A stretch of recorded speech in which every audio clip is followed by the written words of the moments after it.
Hello friends, welcome to my YouTube channel A to Z info. दोस्तों, आज हम discuss करेंगे सीटेट दिसंबर 2019 में जो आपका फर्स्ट पेपर हुआ था उसके ईवीएस के पोर्शन को आज हम डिस्कस करेंगे और समझेंगे कि कुछ इसके इम्पोर्टेंट फैक्टर्स को कि सीटेट का जो एग्ज़ाम होता है इतना डिफ़िकल्ट क्यों होता है और इतना ईजी क्यों होता है, तो उसके पीछे फैक्टर क्या होता है। कुछ इंपॉर्टेंट फैक्टर्स को हम समझेंगे कि ये सीटेट का एग्ज़ाम कुछ लोगों के लिए काफ़ी इजी होता है और कुछ लोगों के लिए डिफ़िकल्ट होता है। इसके पीछे रीज़न क्या है, इस रीज़न को जानने के बाद आप भी आसानी से सीटेट का एग्ज़ाम क्रैक कर सकते हैं। तो चलिए स्टार्ट करते हैं पहले क्वेश्चन को। 61 नंबर क्वेश्चन फर्स्ट देखते हैं। 61 में कहा जा रहा है a person boarded in express train on 29 November 2019 at Surat Gujarat for Nagarcoil, Kerala. The train departed from Surat at 19:45 hours and reached Nagarcoil at 11:45 hours on 1st December 2019. If the distance between Surat and Nagarcoil by train route is nearly 2120 kilometre, the average speed of the train during this journey was. तो जिसको अगर आप पढ़िएगा कि एक आदमी है जो 29 नवंबर 2019 को एक एक्सप्रेस ट्रेन से सूरत गुजरात के नागरकोइल जाने के लिए बैठा। वो ट्रेन से कितने बजे बैठा? 7:45 बजे, 7:45 बजे वो चली ट्रेन। 1 दिसंबर को यानी 2019 1 दिसंबर को 11:15 बजे नागरकोइल पहुंची वो ट्रेन। यदि सूरत ने नागरकोइल के बीच ट्रेन मार्ग की दूरी 2120 किलोमीटर है तो यात्रा में ट्रेनों की औसत क्या है? तो इसमें आपको एक तरह का स्पीड एवरेज निकालना है। तो स्पीड एवरेज आप निकालिएगा तो मतलब पूरे दिन को 24 से करके और फिर इसको टोटल जितना आवर्स होगा उसको इसी में डिवाइड करेंगे तो आपका आएगा टोटल कितना? 53 किलोमीटर। ठीक है, ये 53 किलोमीटर बिल्कुल इसका करेक्ट हो जाएगा। और ये सीटेट का रिपीटेड क्वेश्चन है, मैं बता रहा हूँ, इससे पहले भी एक मरतबा ये आ चुका है। ये रिपीटेड क्वेश्चन है और इस बार भी मतलब हो सकता है कि रिपीट हो जाए, इसलिए कि जो क्वेश्चन रिपीट होता है उसके पीछे कुछ न कुछ लॉजिक होता है। तो ये एक तरह का मतलब माइंड को चेक करने के लिए है। तो ये आपका ऑप्शन 3 बिल्कुल इसका करेक्ट हो जाएगा। नेक्स्ट देखते हैं 62 number.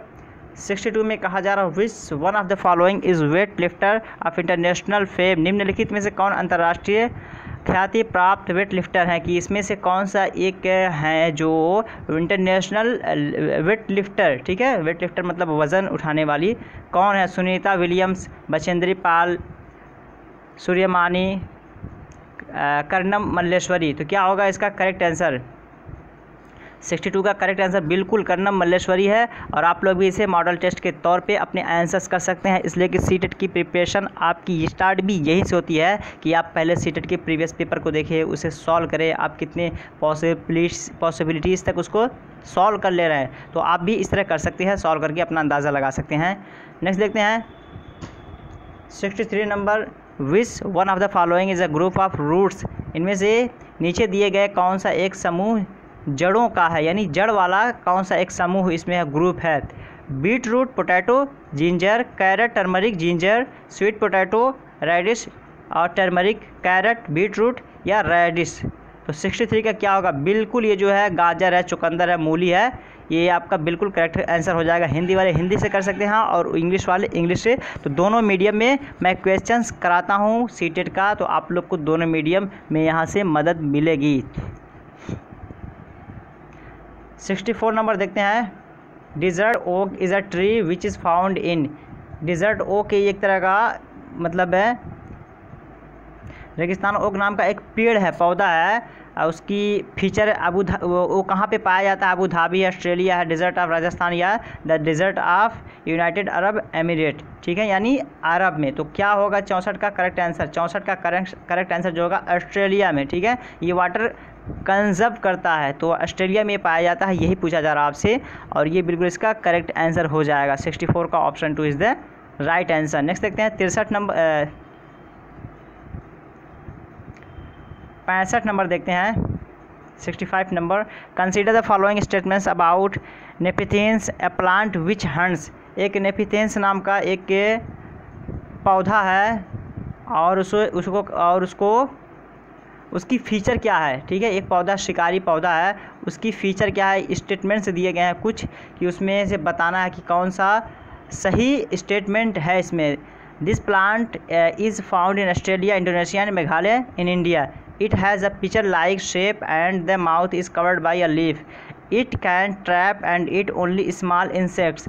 It emits a pleasant sound to attract small insect which get trapped and cannot get out। तो क्या होगा, कौन कौन सा करेक्ट आंसर है? 65 का करेक्ट आंसर क्या होगा? 65 में करेक्ट आंसर अगर आप देखेंगे तो जो इसका राइट होगा ऑप्शन 1 यहाँ पे जो दे रहा है ए बी 1 2 3 करके, तो 1 ये बिल्कुल इसका करेक्ट हो जाएगा, क्योंकि इसमें ए और बी जो कहा जा रहा है ये बिल्कुल करेक्ट है, ये दोनों, ठीक है। और ये जो कहा जा रहा है आपका गलत है कि ये एक छोटे इंसेक्ट्स को ही मतलब खाता है, और ये इसलिए गलत है कि it emits a pleasant sound, ये एक अच्छी आवाज़ निकालता है, to attract small insects which get trapped and can not get out, ये आवाज़ नहीं निकालता है, ठीक है। इट इमिट्स प्लीजेंट स्मेल कह सकते हैं, ठीक है। ये एक इसकी एक खुशबू फैलती है जिसकी वजह से कीड़े मकोड़े उसके पास आ जाते हैं, तो स्मेल है, प्लीजेंट साउंड नहीं है, तो इस वजह से ये गलत हो गया और ये गलत हुआ। ए और बी आपका बिल्कुल करेक्ट है। सीटेट के फीचर यही है कि सीटेट में आपको जो क्वेश्चंस देखने को मिलेंगे आपके इंटेलेक्चुअल पावर को चेक करने के लिए, वो यही तरीका है कि वो आजमाना चाहते हैं कि आप कितना क्वेश्चन को समझ रहे हैं। नेक्स्ट देखते हैं 66 number. In which one of the following states of India is Dandi seashore located where Mahatma Gandhi did his famous march before independence?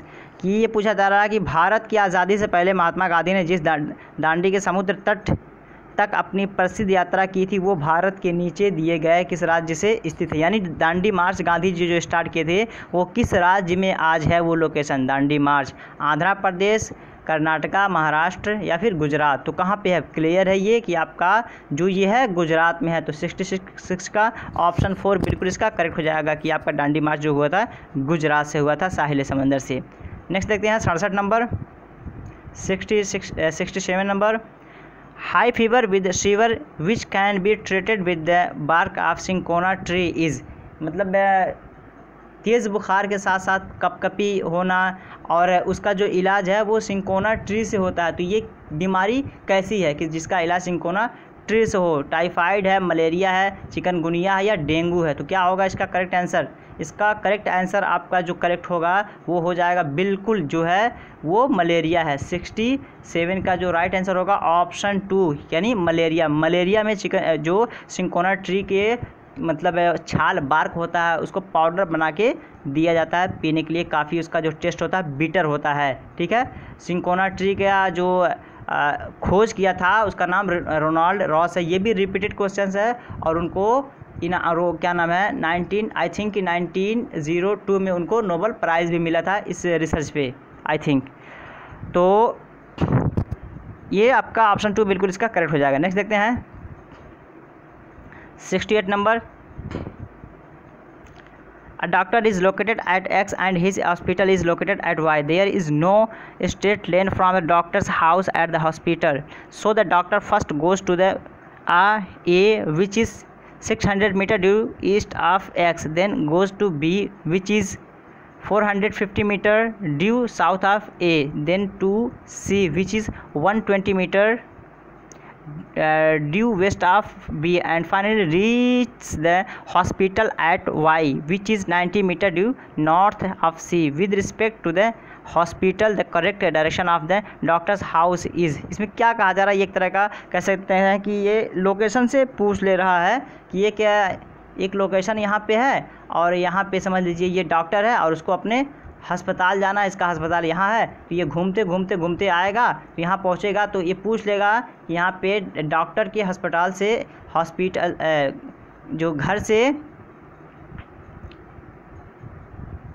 यानी हॉस्पिटल से जो उसका घर है वो किस डायरेक्शन में है, ठीक है।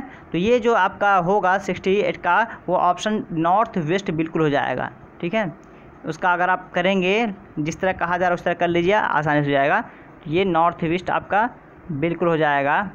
ये उसका हॉस्पिटल हो जाएगा और ये इसका हाउस एरिया होगा। तो अगर डायरेक्शन आप बांटेंगे तो ये आपका कौन सा होगा, ये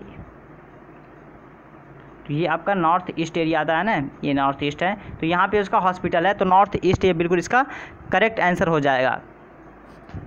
इसी वजह से सीटेट के जो ईवीएस का पेपर होता है उसमें मैथ से भी जोड़ देगा, जिस तरह वहाँ पे आपको एवरेज निकाल दिया, यहाँ पे आपको रीजनिंग से जोड़ दिया, तो यहाँ पे कुछ भी आ सकता है, कह सकते हैं इसका कोई एरिया मतलब लिमिटेड नहीं है, कहीं से भी पूछ सकता है। 69 number, Cheraw is the dance from of the people of, ये चेराव एक डांस है, कहाँ के लोग इसे परफॉर्म करते हैं, झारखंड, मिज़ोरम, मणिपुर या मेघालय। 69 का जो करेक्ट आंसर होगा वो आपका हो जाएगा बिल्कुल ये मिज़ोरम का है। मिज़ोरम का कह सकते हैं कि मिज़ोरम का जो डांस है वो आपका चेराव है। तो बहुत सारे डांस भी हैं जो कल्चरल के हिसाब से होते हैं, उन पे भी क्वेश्चंस बन जाते हैं कि कौन सा डांस कहाँ का है, कथकली कहाँ का है, ठीक है, उड़िया कहाँ का है। तो ये सारे डांसेस जो हैं आपसे पूछे जा सकते हैं, तो इसे भी आप देख लीजिएगा। 70 नंबर देखते हैं, neighbouring states of Tamil Nadu are, यानी तमिलनाडु का जो नेबरिंग स्टेट है वो कौन कौन है। तो मैं बताना चाहूँगा, अगर आपको मैप से, अगर आपका मैप क्लियर नहीं है तो यहाँ पे दुश्वारी होगी। सपोज़ दैट कि ये आपका बहुत अच्छा मैप तो नहीं बनता, एनीवे हल्का सा यहाँ पे आपका जो है तमिलनाडु है, ठीक है, ये तमिलनाडु है, और जस्ट इसी के ऊपर यहाँ आपको मिल जाएगा केरल मिल जाएगा, और केरल ही से ऊपर आपको मिल जाएगा यहाँ पे कर्नाटका, ठीक है, ये कर्नाटका का एरिया हो गया, और ये आपका केरल का एरिया हो गया, और ये आपका तमिलनाडु है, और इधर आप ऊपर आएंगे तो आपका हो जाएगा आंध्र प्रदेश। ये क्या है, आंध्र प्रदेश। तो क्या हुआ, आंध्र प्रदेश, केरला और कर्नाटक ये इसका नेबरिंग स्टेट्स हो जाएंगे। तो आंध्र प्रदेश, केरला, कर्नाटक ऑप्शंस देखते हैं, आंध्र प्रदेश, केरला, कर्नाटक, आंध्र प्रदेश, केरला, कर्नाटक। तो ऑप्शन 4 ये बिल्कुल इसका करेक्ट हो जाएगा। 70 का ऑप्शन 4 बिल्कुल करेक्ट हो जाएगा। इसी वजह से मैप को आप क्लियर कर लीजिए। अगर आप मैप आपका क्लियर है, कहीं से भी पूछ ले तो आप फ़ौरन आंसर कर देंगे, आपको सोचने की ज़रूरत नहीं वहाँ पे, या ऑप्शन भी पढ़ने की ज़रूरत नहीं है, टाइम वेस्टिंग है ये ऑप्शन पढ़ना। तो 70 का 4 बिल्कुल करेक्ट हो जाएगा। नेक्स्ट देखते हैं 71 number, Which one of the following should not be the objective of teaching ABS at primary level as per NCF 2005? इनमें से कौन सा एक ऐसा स्टेटमेंट है जो NCF 2005 के हिसाब से प्राइमरी लेवल के बच्चों को पढ़ाना उचित नहीं है?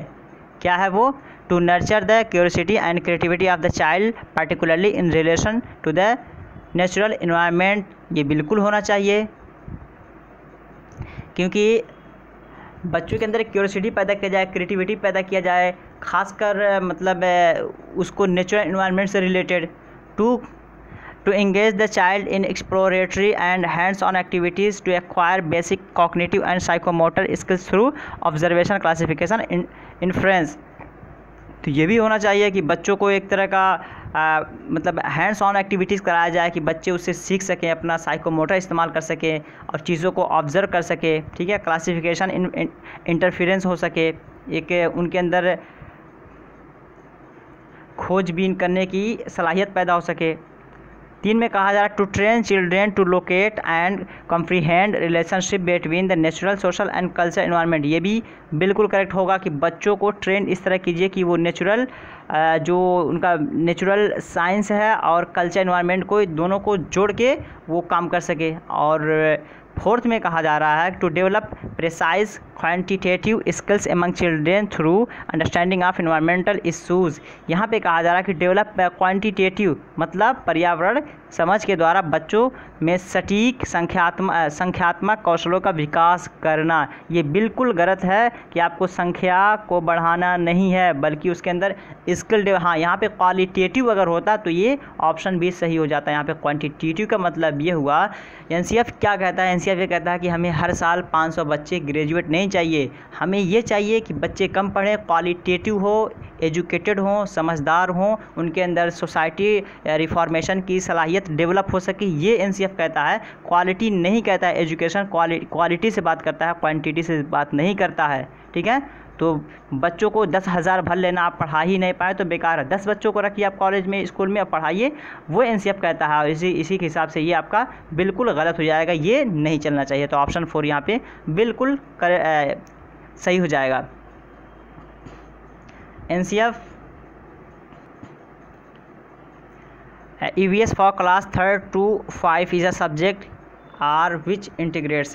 EVS जो EVS क्लास है वो 3rd से लेके 5th क्लास तक के स्टूडेंट्स के लिए इंटीग्रेट है, जोड़ के पढ़ाया जाता है। पर्यावरण अध्ययन कक्षाओं 3 से 5 के लिए एक विषय क्षेत्र है जो संकलित करता है। तो ये शामिल करता है the concepts and the issues of science, ठीक है, विज्ञान की अवधारणाओं और मुद्दों को।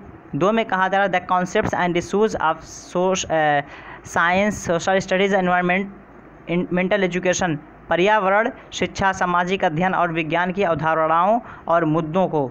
3 में कहा जा रहा है the concepts and issues of social science and science, विज्ञान और सामाजिक विज्ञान की अवधारणाओं और मुद्दों को। 4 में कहा जा रहा है the concepts and issues of social science and environmental education, पर्यावरण, शिक्षा और विज्ञान की अवधारणाओं और मुद्दों को। तो क्या होगा, एक करेक्ट आंसर इंटीग्रेट करने के हवाले से 72 का करेक्ट आंसर क्या होगा। तो बिल्कुल यहाँ पे आप ऑप्शन अगर 72 में 2 देखेंगे तो ये कह रहा है कि concepts and issues of science, social science, environmental education, यानी साइंस का भी कॉन्सेप्ट उसमें होना चाहिए, सोशल स्टडीज़ का भी, एनवायरमेंटल एजुकेशन का भी। तो 3rd से लेके 5th क्लास तक के बच्चों के लिए सेपरेट सब्जेक्ट नहीं होता, एक ही क्लास होगा, एनवायरनमेंट या हमारा माहौल करके उसमें सारे सब्जेक्ट्स आपके होंगे, ठीक है। तो ये इंटीग्रेटेड सब्जेक्ट माना जाता है।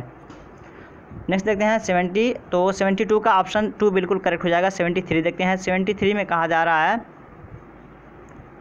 73 में कहा जा रहा है कि which of the following is true with respective, ठीक है, EVS, ठीक है, कि मतलब है EVS के अकॉर्डिंग इनमें से कौन सा एक स्टेटमेंट करेक्ट है। EVS is a subject taught from class 1 to 5th। EVS एक सब्जेक्ट है जो 1 से लेके 5th के क्लास के बच्चों को पढ़ाया जाता है। तो 73 का ये क्यों नहीं सही होगा, इसलिए कि 1 से लेके 5th तक नहीं पढ़ाया जाता है, बल्कि ये आपका 3rd से लेके 5th तक चलता है। तो 1 से 5th होने की वजह से ये गलत हो गया। सेकंड देखते हैं, for class 1 and 2 EVS is taught through language and mathematics. तो ये आपका बिल्कुल करेक्ट हो जाएगा। 73 का ऑप्शन 2 देखेंगे। फॉर क्लास 1 and 2 जो 1 और 2nd क्लास के बच्चे होते हैं उनको लैंग्वेज और मैथमेटिक्स के थ्रू पढ़ाया जाता है। जैसे लैंग्वेज में क्या है, लैंग्वेज में 1 और 2 में क्या होता है, बच्चों को अल्फ़ाबेट हम पढ़ाते हैं, वर्णमाला पढ़ाते हैं, जैसे ABCD करके, A for Apple, B for bat, या फिर का खा गा घा करके, क से कबूतर, ख से खरगोश, या 1 2 3 करके 2 + 2 = 4, इस तरह करके हम बेसिक को लेके चलते हैं, ठीक है। तो यहाँ पे जो आपका करेक्ट हो जाएगा 73 का ऑप्शन 2 ही करेक्ट हो जाएगा। और सब देखेंगे आप तो कुछ ना कुछ इसमें 2 3 4 ये गलत हो जाएगा। फॉर क्लास 1 2 कंसर्न्स एंड, तो मतलब इसमें जो करेक्ट है आपका वो 73 का 2 बिल्कुल सही हो जाएगा। 74 नंबर देखते हैं। Children get lot of space to learn EVS through exploration, this indicates that. ये कहा जा रहा है बच्चों को पर्यावरण अध्ययन को सीखने के लिए खोजने के द्वारा पर्याप्त समय दिया जाता है। यह इंगित करता है, यानी बच्चे जो हैं किसी चीज़ को खोजने के लिए एक लंबा समय उनको दरकार होता है। Children get lot of space to learn EVS through exploration, यानी मतलब किसी चीज़ को वो जब एक्सप्लोर करके सीखते हैं तो ये किस चीज़ के जानिब हमें इंडिकेट करता है, संकेत करता है। EVS is learn through rote, ये कह रहा है कि EVS जो है पर्यावरण अध्ययन याद करके सीखा जाता है। ये आपका बिल्कुल नहीं होगा, याद करने की बात ही नहीं की जाती है आपकी टीचिंग में। EVS is learn through information का भी कोई इसमें रोल नहीं होता। थर्ड में EVS इज़ चाइल्ड सेंटर्ड, बिल्कुल EVS जो है चाइल्ड सेंटर्ड है। इसमें क्या होता है कि बच्चे अगर पिक्टोग्राफी, अगर बच्चे लिखना चाहते हैं, कुछ कला दिखाना चाहते हैं, अब बच्चे अगर अपना कुछ गाना चाहते हैं, तो वहाँ पे एक तरह का इस तरह का माहौल होना चाहिए। तो EVS चाइल्ड सेंटर्ड आपका हो जाएगा, और एजुकेशन भी चाइल्ड ही सेंटर्ड होता है। तो 74 का ऑप्शन 3 बिल्कुल करेक्ट हो जाएगा। टीचर सेंटर्ड कोई एजुकेशन नहीं होता है, ठीक है। ये एनसीएफ टाइम पे था, इसको रिमूव कर दिया गया एनसीएफ में। अब आपको EVS को या कोई भी सब्जेक्ट को चाइल्ड सेंटर्ड कर दिया गया है। चाइल्ड सेंटर्ड के रिलेटेड बहुत सारे क्वेश्चंस आते हैं, तो आपको चाइल्ड सेंटर्ड वहाँ पे ऑप्शन करना होगा। अगर चाइल्ड सेंटर्ड आपका ऑप्शन में है तो वो मोस्टली प्रोबेबिलिटी है कि वही आपका आंसर होगा। नेक्स्ट देखते हैं 75 number, which of the following is a sub theme under the theme suggested in the EVS syllabus. कि मतलब EVS का जो सिलेबस है उसमें सब थीम क्या है, family and friends, food, animals and things we make do. तो ये क्या है देखते होंगे आप, EVS के अगर बुक्स उठाएंगे 1/3 से लेकर 5th तक जो पढ़ाया जाता है उसमें आपको एनिमल्स के थ्रू पढ़ाया जाता है। एनिमल्स के एग्जाम्पल्स ज़्यादा मिलेंगे, एनिमल्स के बारे में बताया जाता है, इसलिए बच्चे उसमें इच्छुक होते हैं, क्यूरियसिटी उसके बारे में होते हैं। तो ये आपका क्यूरियसिटी उनके अंदर ज़्यादा होती है एनिमल्स को देख करके। तो 75 का ऑप्शन 3 बिल्कुल करेक्ट हो जाएगा। नेक्स्ट देखते हैं 76 number, which of the following is a desirable practice for an EVS teacher. इनमें से कौन सा एक ऐसा प्रैक्टिस है जो शिक्षक के लिए वांछनीय गतिविधि है, ठीक है, यानी एक डिज़ायरेबल प्रैक्टिस है, एक चाहत की प्रैक्टिस है, अमल है। Addressing multicultural dimension for diverse classroom, विभिन्न कक्षाओं के बहुसंस्कृति क्षेत्रों को संबोधित करना। Encourage children to provide important information related to the concept of EVS। Information आ गया तो कट जाएगा वैसे ही आपका यहाँ पे। और थर्ड देखते हैं linear arrangement of 6 themes of EVS। पर्यावरण अध्ययन के 6 प्रकरणों का रेखीय आयोजन, बिल्कुल नहीं रेखीय करना है आपको इसमें। Relying only in text book, बिल्कुल भरोसा ही नहीं किताब पे कोई, तो डेली लाइफ से इसको जोड़ना है। तो ऑप्शन 1 ही बचा, जो कि एक टीचर को क्या होना चाहिए, मल्टी कल्चर डायमेंशन को एड्रेस करने की ज़रूरत है कि बच्चे मल्टी कल्चर होके आते हैं तो उन्हें मल्टी कल्चर के थ्रू ही उन्हें एड्रेस करने की ज़रूरत है, उन्हें समझने की ज़रूरत है, अपने टीचिंग मेथड में चेंजिंग करने की आवश्यकता है। तो ये आपका ऑप्शन 1 बिल्कुल करेक्ट हो जाएगा। नेक्स्ट देखते हैं 77 नंबर, 77 में कहा जा रहा है कि विच one of the following which of the following is or important in constructing knowledge in EVS by children। इनमें से कौन सा एक अच्छा इम्पोर्टेंट माना जाएगा कि बच्चों के अंदर EVS की नॉलेज को कंस्ट्रक्ट किया जाए। निम्नलिखित में से क्या पर्यावरण अध्ययन में बच्चों के द्वारा ज्ञान की रचनाओं में महत्वपूर्ण है। तो कौन सा महत्वपूर्ण है कि बच्चों को नॉलेज को कंस्ट्रक्ट किया जाए। Active participation of children, community members of children, text book of EVS, description and definition given in the text book. तो क्या होगा करेक्ट इसका आंसर, 77 का करेक्ट आंसर क्या होगा, आप लोग भी अंदाज़ा लगा सकते हैं। जब तक मैं बोल रहा हूँ तब तक आप लोग भी इसको गेस कर सकते हैं। 77 का आंसर जो होगा, चलिए देख लेते हैं। 77 का जो आंसर होगा बिल्कुल इसका 1 होगा। 1 में क्या है, ABC देखते हैं। एक्टिव पार्टिसिपेशन ऑफ चिल्ड्रेन ये होना चाहिए। कम्युनिटी मेंबर्स ऑफ चिल्ड्रेन, तो कम्युनिटी मेंबर्स यानी फैमिली, जो नेबर्स रहने वाले आसपास के लोग, उन लोगों का भी। टेक्स्ट बुक ऑफ EVS, तो EVS का जो टेक्स्ट बुक है, इन तमाम चीज़ों के थ्रू हम बच्चों के अंदर नॉलेज को कंस्ट्रक्ट कर सकते हैं, ठीक है, ये मदद करेंगे बच्चों के अंदर नॉलेज को कंस्ट्रक्ट करने में। तो नेक्स्ट देखते हैं 78 नंबर, 78 में कहा जा रहा है children can be effectively engaged in EVS learning through. बच्चा जो है, बच्चों को पर्यावरण अध्ययन सीखने में प्रभावशाली तरीके से जोड़ा जा सकता है। यानी EVS लर्निंग में बच्चों को कैसे इंगेज किया जा सकता है, किस मेथड से, नैरेटिव स्टोरीज या effective explanation of concepts by teacher, effective demonstration and explanation of concepts by teacher.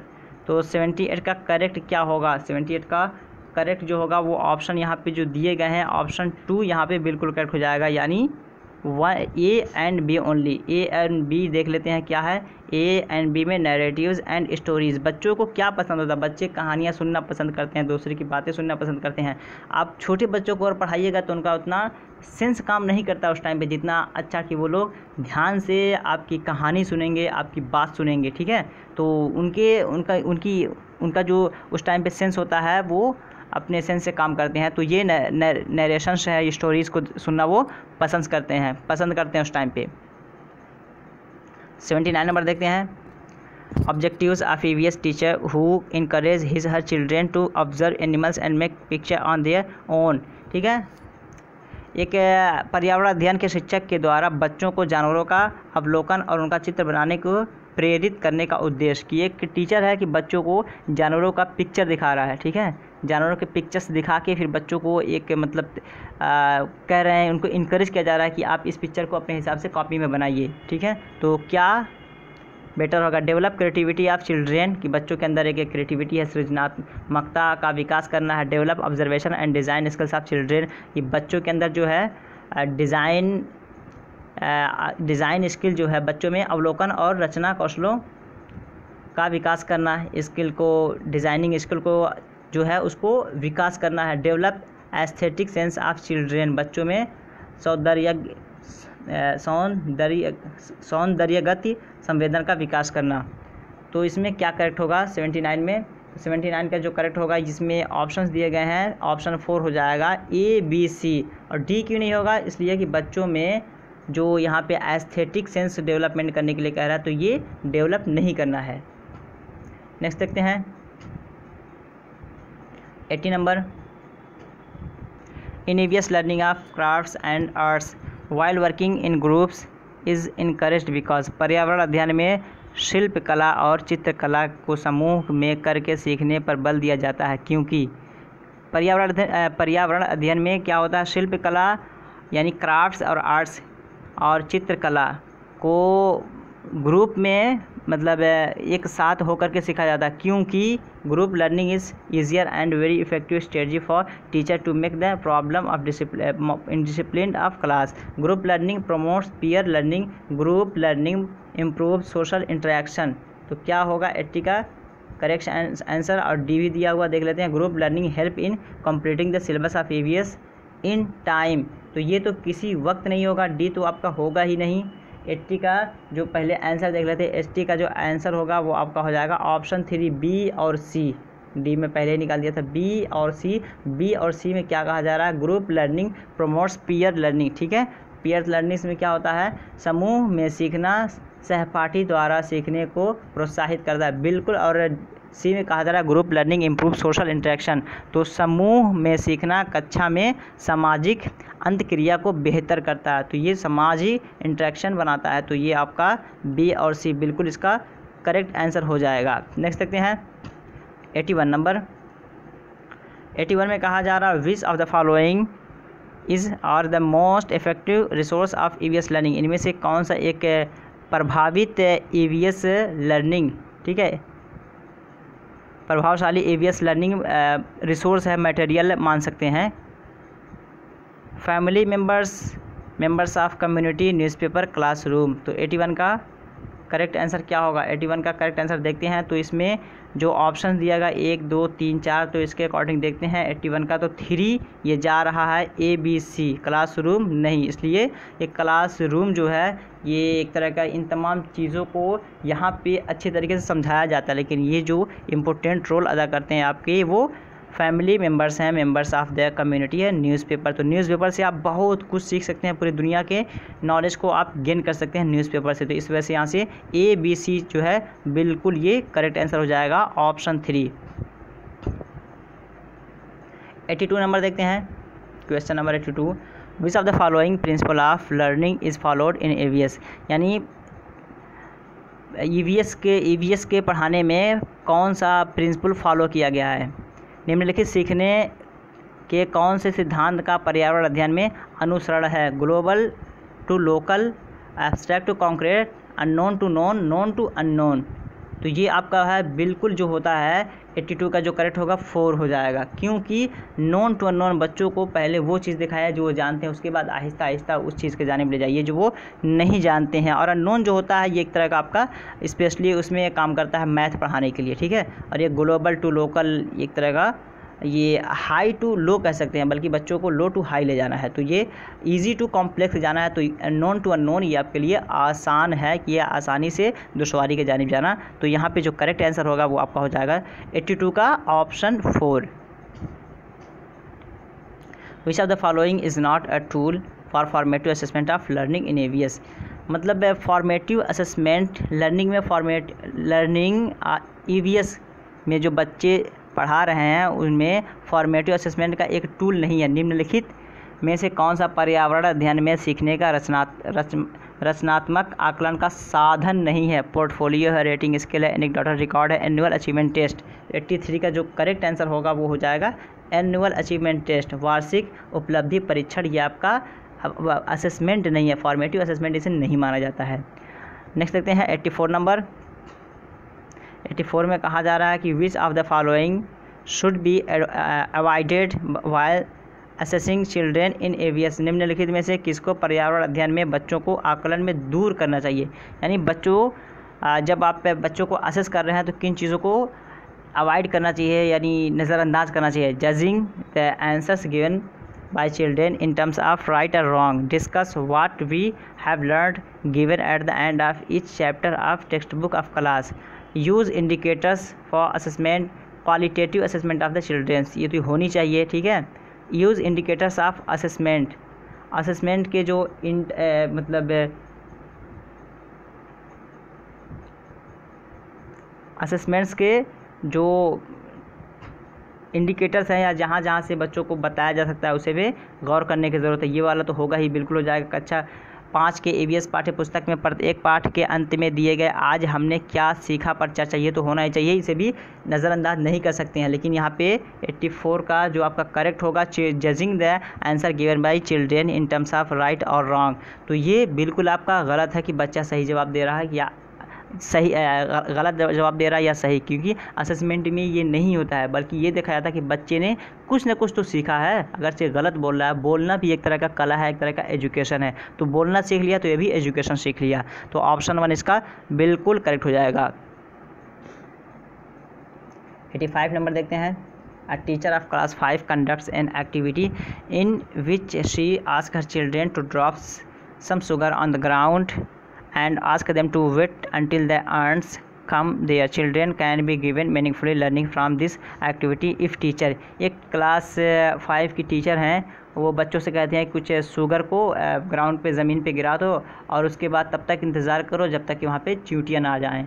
अगर चींटियाँ आ गई तो टीचर साहिबा इस मतलब थ्योरी से बच्चों को क्या पढ़ाना चाहती हैं या क्या बताना चाहती हैं, ये पूछा जा रहा है आपका क्वेश्चन में। तो क्वेश्चंस के आंसर देखते हैं। पहले में कहा जा रहा है encourage his her children to observe the activity. दूसरे में कहा जा रहा है कि encourage his her children to share their experience. तीसरे में कहा जा रहा है encourage his her children to observe share their experience followed by discussion on the activity. Fourth में कहा जा रहा है encourage his her children to answer the question at their home related to the activity. तो क्या होगा, काफ़ी मतलब एक दूसरे से एकदम जुड़ा हुआ, ये रिलेटेड है। थोड़ा दिमाग लगाएंगे तभी ये समझ में आएगा कि इसका करेक्ट आंसर क्या होगा। 85 का करेक्ट आंसर क्या होगा, तो यहाँ पे देखेंगे ये 3 वाले में कहा जा रहा है ये ज़्यादा मीनिंगफुल है। इनकरेज चिल्ड्रेन टू ऑब्जर्व, ठीक है, बच्चों को मतलब एक तरह का प्रेरित करना कि वो देखें, अपने आइडियाज़ को शेयर करें, ठीक है। एंड जो कुछ भी एक्टिविटी से रिलेटेड डिस्कस हुआ उन तमाम बातों को वो